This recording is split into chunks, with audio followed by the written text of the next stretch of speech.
uyi ko'rganinglardan keyin hovlida aniq turgilar kelmay qoladi. Mana buni qaranglar. Eng qiziqtirgan joyi menga kirib kelish hovli. Ana endi birinchi sizlarni bu oshxonaga olib kirmasam bo'lmaydi. Shaxsan ayollarimizga menimcha bu oshxona juda ham yoqadi. Qaranglar, hattoki qo'shuvlargacha Smek brendi ishlatilgan hamma bitovoy texnikalar. Bu yerda mana shunaqa suvlari filtratsiya qilib, suv ovqat qilganinglar. Menga qaranglar, eng qiziqtirgan joyi, hattoki musor idishlarigacha Smek brendidan qilingan, xolodilniklari Smek. Ayollarimizda bundan ortiq oshxona bo'lmasa kerak. Shu oshxonamiz yoqqan bo'lsa, bitta yurakchani bosib qo'yasizlar. Ana endi kelinglar, keyingi xonalarni ko'rsatib beraman. Bu yerda keladigan bo'lsa, bizning uyimizni zal qismi juda ham chiroyli. Shaxsan menga zalimiz juda ham yoqdi.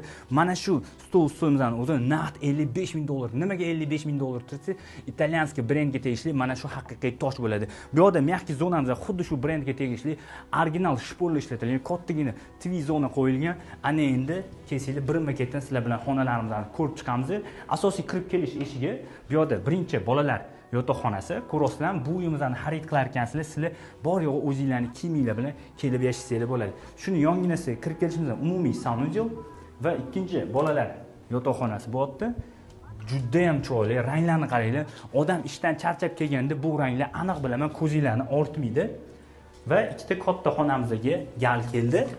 Eshiklari ham yaxshi sifatli eshiklar qilingan. O'zi bu ustalar ko'rinib turibdi, ishligini mutaxassisi qilinganligi, remontlardan ham ko'rib olsanglar bo'ladi.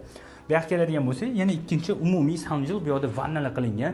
Kattagina ikkitadan stiralniy mashinalar ham qo'yib qo'yilgan. Ana endi master spalniga sizlarni olib kirar ekanman. Master spalnimizni qaranglar. Shaxsan men bu yoqqa kirgandan keyin chiqib ketgim kelmayapti. To'g'risi, nimaga bu master spalni o'zining ichida sanuzel, mana shunaqangi chiroyli sanuzel va mana shunaqangi garderoblariga ega. Ko'rasizlar, juda ham chiroyli. Inshaalloh niyat qilganlar, mana shunaqa uyda ota-onamni mazza qilib yashattiraman deganlar bu videoga bitta like bosib, eng kamida mana shunaqa uylarda ota-onangiz bilan mazza qilib yashashlikni har bir insonga nasib va ro'za aylasin.